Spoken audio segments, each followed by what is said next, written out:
I have spoken. Or rather, I am currently speaking.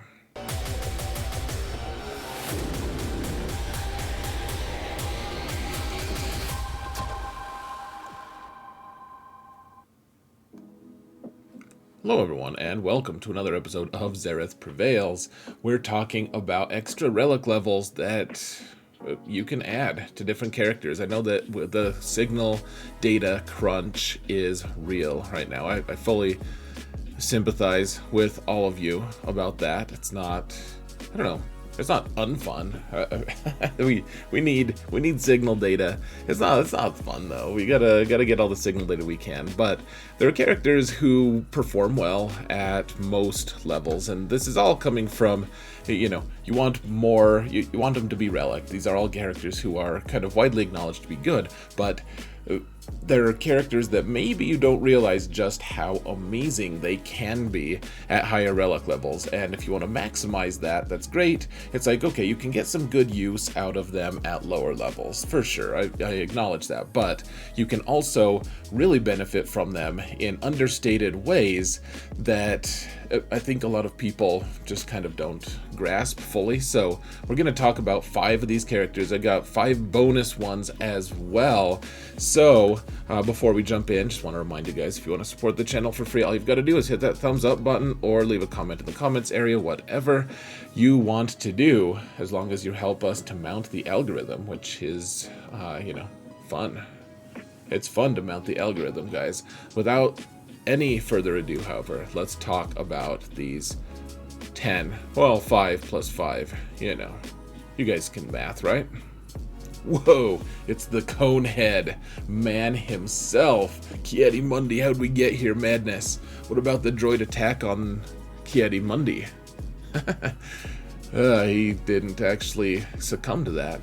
Stupid clones betrayed him. Anyways, we've got Ki-Adi-Mundi, guys, and you can see I have Relic 8 on him. Some of these characters, by the way, you'll notice that they're characters that I care about putting more Relic levels on, and yet I'm kind of a hypocrite because I haven't done it yet. Now, Ki-Adi-Mundi, really good at lower relic levels. My alternate account, for instance, my Professor X account, has Ki-Adi-Mundi, and he's at 7 stars, and I think he's at, like, I don't know, 4, Relic 4, something like that, and he still hits like a truck there. However, once you get to Relic 8 especially, guys, like, I wouldn't recommend Relic 9 except as a stepping stone to eventually getting Relic 10. I know I said it's like a bad word, I don't want that either, but I mean, getting up to 9 is really not going to impact much for him.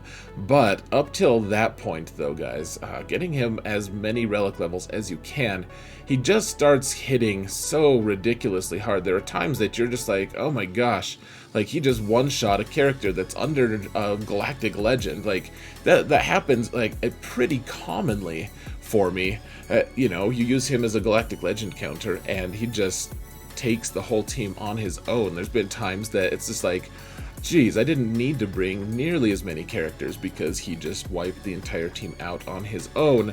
And so the more you add here, guys, he is just, I don't know, the relic levels really make a lot of difference for him. He just does a ton more damage. You need him to be modded for offense and crit chance, by the way.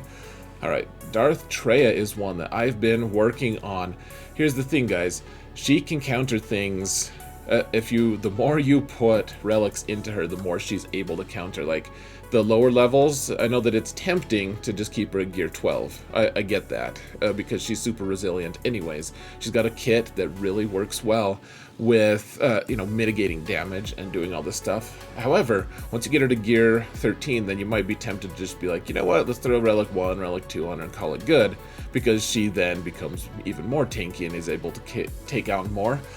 At Relic 5, it's like, okay, she can comfortably take on, like, dash teams, even Omicron dash teams. She can do pretty well, and this is the full Treya trio, by the way, guys. Not just Treya, but Nihilus and Scion. It's like, okay, like, she can really benefit from all of that. But, like, once you get her to Relic 7, she can start taking on like Iden Versio teams more and more. You know, you need Barris and everything, but you need her to be able to counter. You know, Iden Versio is one of the most important teams to be able to counter right now, and she can do it. She can also take down, once she gets to, you know, Relic 7, Relic 8 level, she can start also just going toe-to-toe with Lord Vader and killing at least the ads on Lord Vader teams, even the really good, like, Maul teams with, you know, the Cancer build with Thrawn and all them. She does a really good job, guys, and you know, the more relic levels you have, the more she can counter. That isn't always the case. Like, you put more relic levels on, like, Jedi Revan, and it's like, okay, cool, like, you can make it more survivable and stuff, but he's not going to be able to counter as... He counters, like, the same stuff, basically. I mean, granted, you can throw more relic levels on characters, and they're going to potentially, like, just keep, you know... They obviously can counter more, but she's the one who, it just keeps escalating. Every relic level she and her trio can get is going to substantially increase your chances of being able to counter really good teams and being super relevant. She's one of the most important meta teams out there right now. Mon Mothma and her friends are another one that I think is super important, guys, and that's because of her lead. Here's the thing, if you put all the relic levels on them, they all combine 8% of their max health, max protection, offense, defense, potency, tenacity, all that stuff. Obviously tenacity and potency aren't part of it, but look at that, they even get their share their defense. I don't think I've ever caught that before now. Like, and defense is something that you get from relic levels. You get max health, max protection, offense. This team is really good on offense because of the turn meter train, but it becomes truly obnoxious on defense as well, as you just can't one-shot these guys. Like, you don't realize the power of the dark side, but also the power of combining all your stats as rebel fighters. I mean, 8% of her health doesn't look like that much, but if you do that with 5 total characters, then it becomes a lot more. Like, you take 8% of hers, 8% of everyone else's, you smash them all together and tack them on the end of all of them. It just gets to be this obnoxiously large number. And so my Relic 3 Scarif, or not Scarif, my Scarif Rebel Pathfinder is actually higher relic level than that, but I don't use him on that team. My Hoth Rebel Scout is only Relic 3, and that is an egregious error on my end. That's something that Relics specifically can really address and fix. So something to keep in mind, guys. The more relic levels you get on the Mothra team, the better that team.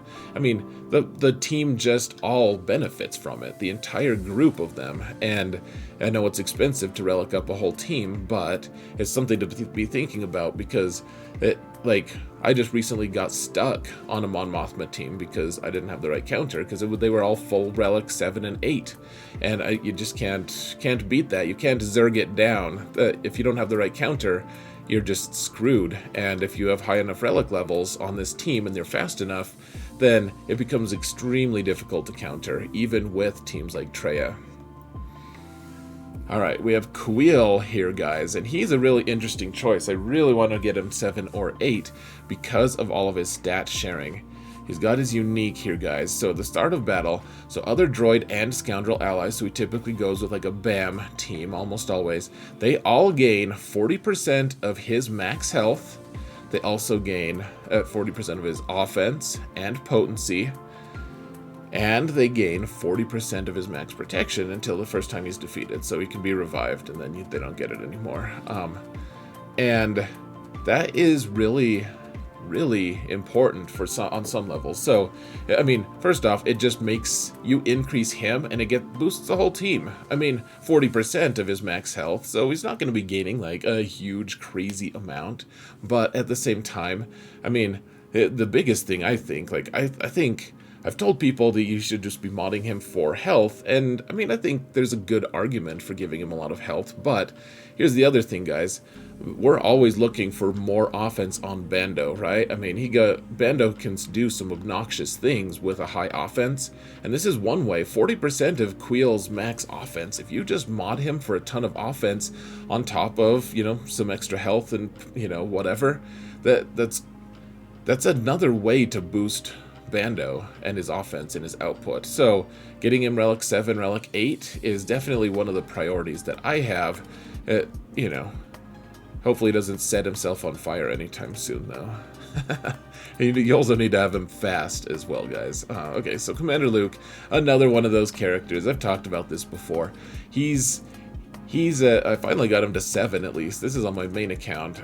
You know, getting him up to 8 would be great. Even up to 9 would be great because Chupio takes all of his stats and shares them out. And so, I mean, you know, it's not like an enormous amount, but I mean, that's what she said. But he gains nearly 700, 650, something like that damage. And then his mods take him and, you know, increase even more on the damage. And then Chupio gives everyone 20% of that. I mean, it adds up, guys. And if you have your Commander Luke at, you know, Relic 2 or Relic 3, then I get that, you know, in some ways he doesn't need it because a lot of what he does is just kind of the manipulation of, you know, the turn meter, and, you know, he's a facilitator. He's good. He doesn't do like a huge amount of damage on his own like he does. He's a really good utility character, and but the more relic levels you add to him, the more his whole team is going to perform really well. I mean, giving Han Solo an extra 20% of whatever Commander Luke has, I mean, right now, even before I get to Relic 8, he's already at, what, 28, you know, let's say at 3,000, 20% of that is 600 extra damage that Han Solo gets, which Han Solo, I mean, he gets a lot of mileage out of his offense anyways. The whole team, though, is going to get 600 offense. It's pretty nice. Okay, so those are the first 5. Let's real quick move through these other ones. So, Enfys Nest is one, guys, that you want not anymore because of her damage. I mean, her damage is nice as well when you increase it, but you also get that extra health, and the health is really important, the added survivability, because she has become this obnoxious person. I mean, she's always been obnoxious to kill, but now she's one of those characters that it's like if you don't have something that can specifically beat her mechanics-wise, or something that does an enormous amount of damage in one shot, then Nest becomes a pretty big nuisance. And a lot of the new characters are shooting multiple times and doing damage multiple times, meaning they're going to be doing a smaller amount of damage every instance of damage, and then they're not going to be able to hit her. Like, they multi-hit her, and she gets multiple instances of her cool protection mechanic. And so, you know, the thing is, she wants to be as healthy as possible. You want to get her a lot of health, and you know, so I've taken off some damage and some tenacity even, because her whole goal is shifted just a little bit into not just being a tenacious bee, but also a healthy one as well, trying to make it so that it's tougher for other, you know, teams to take you out. You can put her on a various number of teams and make it so that it shifts the counter that they want to use. And I mean, that's very important. Fives is another one, guys. I need him to be Relic 8 as soon as possible. I'm like super far behind. I'm a little bit embarrassed at how far behind I've gotten on him. I mean, so there's a few different reasons, guys, and it's not just the obvious one. So the obvious one here is that when he's defeated, when someone else is killed, when another clone is killed, which the AI sometimes just, you know, is pretty dumb and kills Rex, and Fives is like, I sacrificed myself, and gives all his clone trooper buddies his different stats. I mean, that's pretty nice. That certainly is nice. There's no denying, you know, all making super clones, that's cool, but that's the obvious one. So if he dies, you know, with more relic levels, the whole team is going to get those extra relic levels just tacked onto them, which is cool. The other one, though, that I think is even more pressing is its impact on various fleet interactions and his ship, because every relic level is going to add more speed. Once you get to 7, you know, you get to 7, then you get to 8 and 9, his speed gets higher, and obviously his damage and all that, but really his speed is the most important thing. His speed is at a crucial point where it's going to outspeed different First Order and Rebel ships, that if you if you are, those are the main counters to whatever wherever he is, and if he's relic 8, he's going to outspeed a lot of different ships that are only relic 6 or 7, or in some cases relic 4, whatever. And if you get them to 9, your opponent has to get their characters up to higher relics as well. This is another reason why we need ship mods, because I don't want to keep I don't want 5s to be in serious contention for my next relic 9 slot. Even though he's only at 7, getting him up to 8 then 9 would actually dramatically improve that specific fleet, and that's something to be considering, guys. I mean, the relic levels on pilots, the arms race is real in the ship meta right now. Royal Guard is completely crazy the higher relics he gets if you're with Lord Vader. That's why this is a bonus one, because when he's with Lord Vader, he's really good. Also though, look at even without Lord Vader, guys, go up to relic 9. I mean, 9 is pretty crazy. I mean, he's pretty close on my list for relic 9 as well, honestly, because Lord Vader reasons. But here's the thing, guys, look at all that bonus health and protection and stuff. I mean, that's nice. Lord Vader obviously turns him into a complete monster, but even before Lord Vader, guys, he also gains, he has a mechanic here that so he gains max health equal to, blah, blah, blah. But then also, let's see, so all Empire allies recover 6% of his health every time. At the end of each turn, if another ally took damage that turn, all Empire allies recover 6% health, which can turn into something pretty obnoxious as well. But let's see. Oh yeah, so here it is. And then, so he does all this stuff you guys can read about, but then he doubles his health until the end of the encounter. And so the more relic levels you give him, the crazier health he's going to be. And I mean, he's just a guy who's really handy to have around now, guys, with his like mini rework that he has, and then the fact that he has a good ship and everything. He is very, very relevant as a tank. I really want him to get relic 9 as soon as possible. I'll get him 9 before 5s probably, though honestly it depends on the ship. Madness. So another one is Fennec Shand. I have her at 7 right now, but I think that there's a great argument for relic 8, and this is actually not just GAC related.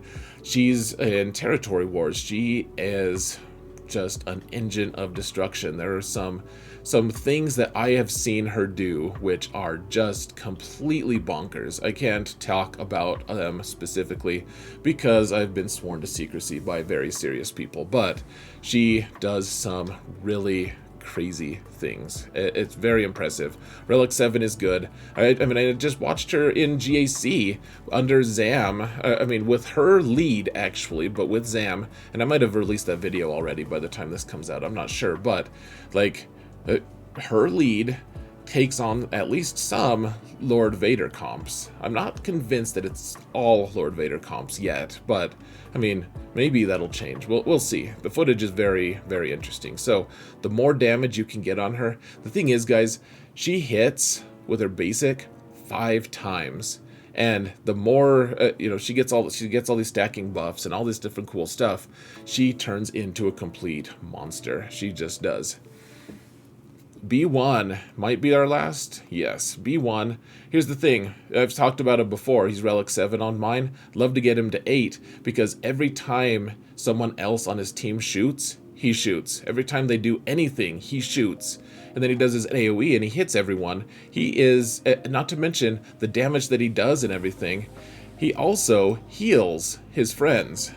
Like, it's just pretty awesome, guys. He puts target lock on him, does physical damage to everyone, and then, let's see, he gains the stacks of droid battalion, heals other separatist allies for all these different stacks and stuff. I mean, I guess the heal isn't based off of, it's based off of his stacks of droid battalion, not on his ability, not in his offense, but, I mean, his offense is just withering, guys. Lots and lots of offense for him if you can. Just because he shoots so often. He shoots more than anyone else. He's just a really good character. So, what other characters did I miss, folks? I would love to hear your list. What other characters deserve more relic levels? I know this isn't conclusive. I thought about doing a gag of just putting a list of only Galactic Legends, but I didn't think that would be well received. So, guys, thank you all so much for watching, and remember that in all things, Zareth prevails.